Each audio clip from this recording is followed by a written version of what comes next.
120 வருஷத்துக்கு முன்னாடி கோல்டு வந்து 1 கிராம் 1 கோல்டு 1 ரூபா இருந்தது. அதான் ஸ்டாண்டர்டு. கோல்டு இருந்தால் தான் நோட்டே அடிக்க முடியும் கவர்மெண்டால. இதுல என்ன தெரிஞ்சிருக்குனீங்கன்னா 120 வருஷத்துல ரூபாவோட வேல்யூ எவ்வளவு தூரம் இறங்கி இருக்கு. அதுதான் லிங்க் பிட்வீன் கோல்டு அண்ட் ரூபா. கோல்டுங்கிறது வந்து ஃபர்ஸ்ட் ஒரு கரன்சி. அது பணங்கிற ஒரு கரன்சி மாதிரி கோல்டுங்கிற ஒரு கரன்சி. கோல்டுக்கும் மற்ற உங்க ரூபா மாதிரி இருக்கிற கரன்சிக்கும் என்ன வித்தியாசம்னா, கோல்டுங்கிறது மனுஷனால மேனுஃபேக்சர் பண்ண முடியாது. டோட்டலா இருக்கிற கோல்டு ஏதாவது பூமிக்கு மேல இருக்கும், இல்லாட்ட பூமிக்கு கீழே இருக்கும். நீங்க நினைச்சா அச்சடிக்க முடியாது கோல்டு. ஆனா ரூபா, டாலர், யூரோ இது மாதிரி கரன்சிலாம் என்னன்னா நினைச்சா மனுஷன் அச்சடிச்சுக்கிட்டே இருக்கலாம். நீங்க என்ன புரிஞ்சுக்கணும்னா, ஒரு மனுஷனால எதை பண்ணாலும் அது தப்பா தான் செய்வான், ஃபேலிபிளா தான் இருக்கும். கவர்மெண்ட்டுக்கு என்னைக்கா பற்றாக்குறைனா எக்ஸ்ட்ரா நோட் அடிச்சிருவாங்க. அதனால பணத்தோட வேல்யூ குறைஞ்சிட்டே போகும். ஆனால் கோல்டோட வேல்யூ எப்போதும் ஸ்டாண்டர்டா இருக்கும். அதனால தான் நீங்க பாத்தீங்கன்னா ஒரு காலத்தில் அமெரிக்கன் கவர்மெண்ட் கோல்டே வச்சுக்கூடாது மக்கள்னு சொன்னாங்க. நம்ம கவர்மெண்ட் இன்னைக்கு வந்து டியூட்டிங்கிற பேர்ல கஸ்டம்ஸ் டியூட்டியே 12% ஆக்கிட்டாங்க. அது தவிர 3% ஜிஎஸ்டின்னு சொல்லி 15% வரி போடுறாங்க. ஏன்னா மக்களுக்கு வந்து அந்த கோல்டை பத்தி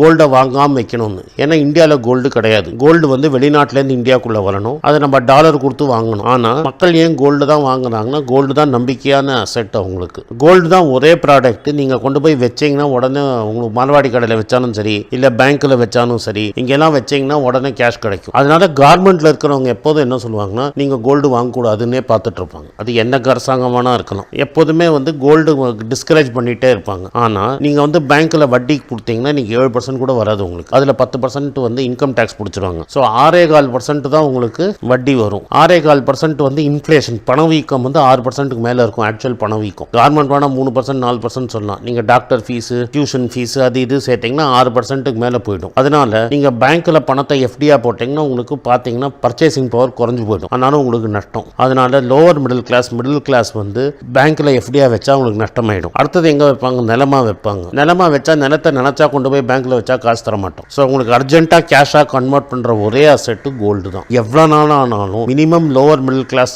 கிளாஸ்ல இருக்கிறவங்க ஒரு அமௌண்ட் கோல்டு டெஃபினட்டா வச்சுக்கணுங்கிறது ரொம்ப இம்பார்ட்டன்ட். அதை தான் நம்ம முன்னோர்கள் சொல்லியிருக்காங்க. அதனால தான் நம்ம கோல்டு வச்சுக்கிறோம். இந்த கோல்டு காயினாவும் கோல்டு ஜுவல்லரியும் வச்சா என்ன வித்தியாசம்னா, இந்த கோல்டு ஃபைனான்ஸ் கம்பெனியில் சில கம்பெனியில் காயின் எடுத்துக்கிறாங்க, அடகு கடையில் ஃபைனான்ஸ் எடுத்துப்பாங்க. இந்த பப்ளிக் செக்டர் பேங்க்லலாம் சில இடத்துல கோல்டு காயின் எடுத்துக்க மாட்டாங்க. ஸோ நீங்கள் கரெக்டான இடத்துல தான் போய் வைக்கணும். ஆனால் கோல்டு காயின் அட்வான்டேஜ் என்ன, உங்களுக்கு மேக்கிங் சார்ஜ் ரொம்ப கம்மி. ஒரு கிராமுக்கு 20 ரூபா 25 ரூபாயில் முடிஞ்சிடும். ஆனால் நீங்கள் நகையாக வாங்கினீங்கன்னா நிச்சயமாக ஏமாந்துருவீங்க. ஏன்னா மேக்கிங் சார்ஜுங்கிற பேரில் 6%, 7%, 8% வரைக்கும் போயிடும். ஸோ 3400ங்கிறதுக்கு பதிலாக ஆக்சுவலாக நீங்கள் 8% எக்ஸ்ட்ரா கொடுத்தா வாங்குவீங்க. ஏன்னா அவன் இவ்வளோ பெரிய கடை வச்சிருக்கான், இவ்வளோ மாடல் வச்சிருக்கான், சினிமாக்காரியை வச்சு ஆடு போடுறான், பளபளன்னு இருக்கு, வந்தோன்னா ஜோடா உடச்சு தரான், எல்லாத்துக்கும் சேர்த்து உங்கள்கிட்ட வசூல் பண்ணி தான் ஆகணும். அதனால ஒரு 8-12% மார்ஜின் இல்லாமல் எந்த கோல்டு வியாபாரியும் பண்ண மாட்டோம். அப்படி ஏதாவது பண்ணுறான்னா அதில் வந்து கேட்மியம்னு ஒரு ப்ராடக்ட் இருக்கு, இஎம் சொல்லுவாங்கன்னு நினைக்கிறேன், தமிழில் சரியா தெரியல எனக்கு. கேட்மியம் சேர்த்துருவோம். அதனால தான் இப்போ ஹால்மார்க்னு ஒரு கோல்டு இருக்கு. இந்த ஹால்மார்க் ஸ்டாம்பை பார்த்தா நீங்க வாங்கணும். கல் வச்ச நகைன்னு சொல்லுவாங்க. முடிஞ்ச மட்டும் இந்த கல் வச்ச நகையை வாங்காதீங்க. கல்லுக்கு வேல்யூவே கிடையாது, இன்க்ளூடிங் வைரத்துக்கு வேல்யூ கிடையாது. ஸோ நீங்க வாங்குறது பிளெயின் கோல்டா வாங்கினீங்கன்னா தான் நாளைக்கு ஒரு அவசரத்துக்கு வச்சுட்டு எடுக்கிறதுக்கு ரொம்ப ஈஸியா இருக்கும். அண்ட் எவ்வளோ தூரம் முடியுமோ அவ்வளோ கம்மியாக மேக்கிங் சார்ஜ் வச்சு வாங்கணும். நீங்க ஆனால் காயினா வாங்கினீங்கன்னா